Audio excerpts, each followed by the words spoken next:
Hello నమస్తే అండి. ఈరోజు 3వ రోజు వారాహి అమ్మవారి నవరాత్రులు.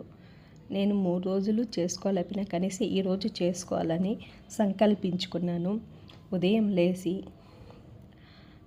భక్తి శ్రద్ధగా నిత్య పూజ చేసుకొని అమ్మవారికి ఎంత సింపుల్గా చేసుకోవాలో అంగు ఆర్భాటాలు లేకుండా ప్రశాంతంగా అమ్మ పైన ధ్యానం చేసుకుంటూ చేసుకోవాలని నాకు మనసుకు అనిపించింది. అమ్మ కామాక్షి స్వరూపిణిలోనే ఉంది కాబట్టి దానికోసం నేను ఈరోజు సాయం సంధ్యవేళ ఈ దీపారాధనలో అమ్మని ఆరాధించుకుందామని ఈ దీపకుందాన్ని రెడీ చేసుకున్నాను. 5 ఒత్తులు వేసి నెయ్యితో చక్కగా బెల్లం పాకము, ఇక్కడ చెనిక్కాయ వంటలు పెట్టుకొని సాయం సంధ్య మల్లెపూలు తీసుకొని వచ్చాను. ఈరోజు అమ్మక మల్లెపూలతోనే చక్కగా అమ్మ నామంతోనే, అష్టోత్తరంతో కాకుండా అమ్మ నామమే ఓం నమో భగవతి వారాహి అని చెప్పుకుంటూ చేసుకుందామని అట్లాగే ధూపానికి రెడీ చేశాను. ఒక పక్క తీసుకొని వచ్చి దొండి మా సైడ్ గెన్సిగడ్డ అంటాము.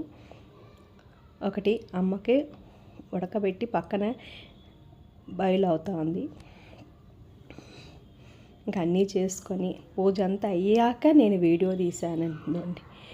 భక్తి శ్రద్ధతో ఏకాగ్రహతో అమ్మ పైన మనస్ఫూర్తిగా మనసు పెట్టి నాకున్నంతలో అమ్మని ధ్యానం చేసుకోవాలనిపించింది. అమ్మవారు కాళీమాత స్వరూపిణి, మా గురువుగారు లడ్డు స్వామి, కామాక్షి స్వరూపిణి, యోహలక్ష్మీ నారాయణి, అమ్మ పరివార దేవతలందరూ, మనం కూడా అమ్మవారి పరివారమే కదా.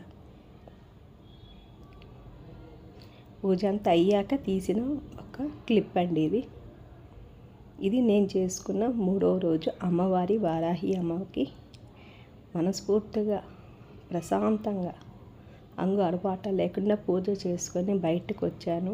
బాల్కనీలో చూస్తే అమ్మ నెలవంక రూపంలో దర్శనం ఇస్తే మీకు క్లారిటీగా కనపడుతుందో లేదో, ఎంత చక్కగా నెలవంక దర్శనం కల్పించిందో అమ్మ.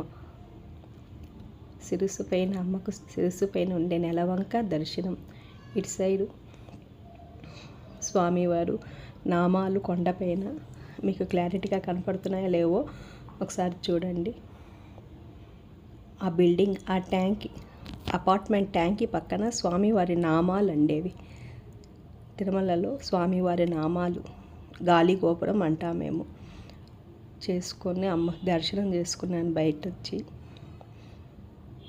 అట్లాగే ఇటుపక్క మాకు బాల్కనీలో మా వీధికి అటుపక్క గ్రామ దేవత ఉంది, చిన్న గుడి, గంగమ్మ తల్లి, ఆమెని దర్శనం చేసుకున్నాను. నాకు చిన్నగా బాల్కనీలో తులసమ్మని పెట్టుకున్నాను. చిన్నగా ఆమెకి ఒక దీపారాధన చేసుకుంటూ ఇదండి నాకు తోచిన విధంగా అమ్మవారి వారాహి దేవి సింపుల్గా నేను చేసుకున్న పూజ భక్తి శ్రద్ధ.